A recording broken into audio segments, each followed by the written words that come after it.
on, so I figured now would be a decent time to maybe go over what I'm working on now and kind of go over the process and technique of what's going on here. So as far as to get everyone up to speed, a lot of what I've been doing so far has been some very wet on wet washes. Get the surface wet with water and then just kind of bleed the paint and let that do its thing, slowly building up form and value and color. So what I'm doing right now is darkening in this area here. Everything's probably going to end up getting a lot darker. Last night I painted in the dress. I wanted to have a really strong, deep dark in order to kind of see where I wanted, or kind of a frame of reference for value. And now that I have that nice dark in there, I see that some of these other areas I can push a little bit more and not be too worried about that. I think that helps to do that a little early on. That way you're not kind of working values too slow, which I tend to do, or can do sometimes, often. So what I'm doing now is I have, and let me see, I have some black, and it's Mars black. It's straight out of the tube, but some people say don't use black out of the tube. I think it's all about context. If something's going to be black, why not use black out of the tube? If you're shading skin tones, then you might add a little bit of black, but you have to be aware of the color intensity. And sometimes it's not black. Sometimes you're using a red or some earth tone to darken something up as opposed to a black. Anyways, context. But being that I'm painting, billowing, smoky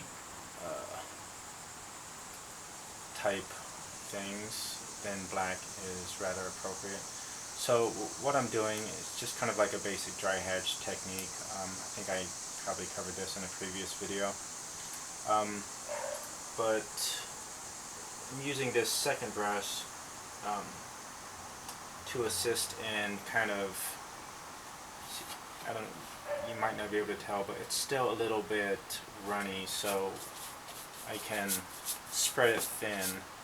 I don't like to have the brush that loaded though, normally. So kind of get rid of some of that. So I can, do these small strokes and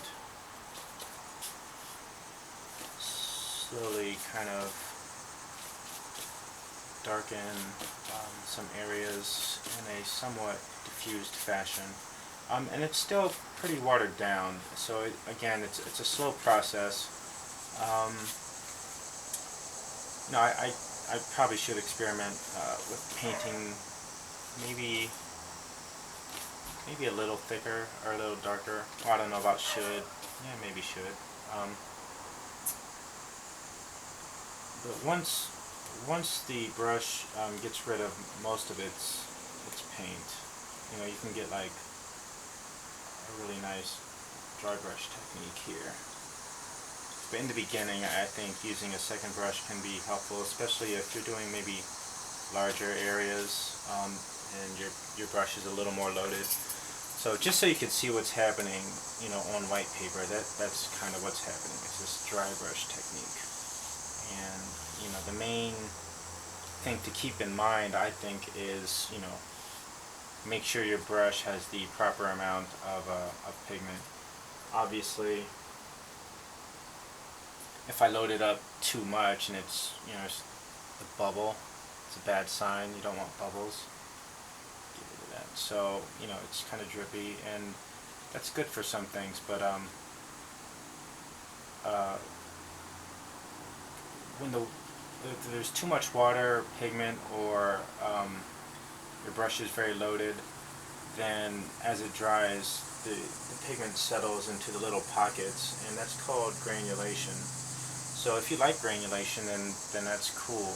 Obviously, darker colors you'll get, like black, especially, I think can come off as very spotty if it's an acrylic and it's too thick, or too much water. And some ways I deal with having granulation that I think is too heavy for my personal taste, is this technique where I don't load my brush up too much, and I physically spread it thin as I'm painting. So just so you can see what was going on there, because sometimes painting is in this transparent fashion can be very subtle, and that's why the time-lapse videos help to see actual progress. The reason I like to do some of the wet on wet early on in the beginning is because you get these really nice kind of bleeding organic shapes that provide a lot of opportunity to kind of pick and choose shapes and organic forms, and that's kind of the fun part for me. So the brush right now isn't super loaded, so I can just kind of go in without the second brush, really.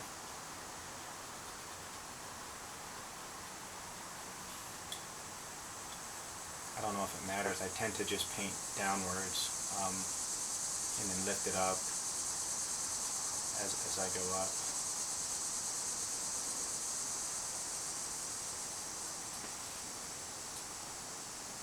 One thing about black is it seems to settle kind of quick. Settle as in, I mix it in this watercolor palette, and I always have to stir it up throughout the painting so that I don't get like a light watery paint on the top, and if I accidentally dip into the bottom of the well, I'll get this deeper, darker black, and it might surprise me, and I mean that could suck. That's also a reason why I have this little paint scrap piece of paper here to test my brush before I jump in. That way I know it's what I want, not accidentally too dark or separating like the black does.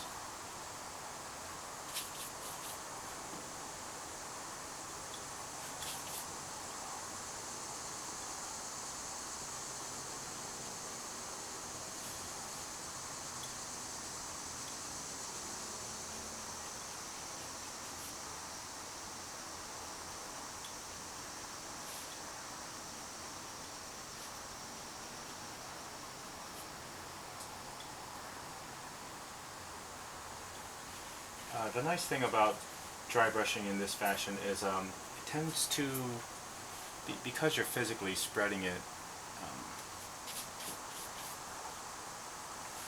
very thin, it dries fairly quick. The wet on wet has some nice, kind of painterly qualities. The organic, drippy, bleedy stuff. But I hate waiting for stuff to dry all the time. It's just kind of annoying. I wish I could flash dry the paint sometimes. If anyone has any flash drying tips or technology, let me know. I'd be interested in that. I haven't really looked into that. It might be out there.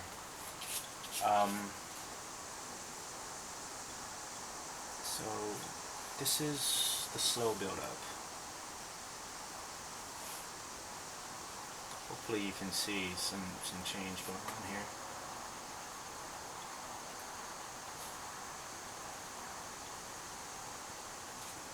And you know, this is the technique I use when I'm doing details on the figure as well, hands, faces, whatever. The dress, I think I just did a time lapse of the dress. You know, I knew some of these areas were going to be very dark, you know, basically black, so I just kind of went ahead and a little more aggressively kind of plopped that value in, instead of building it up real slow like this.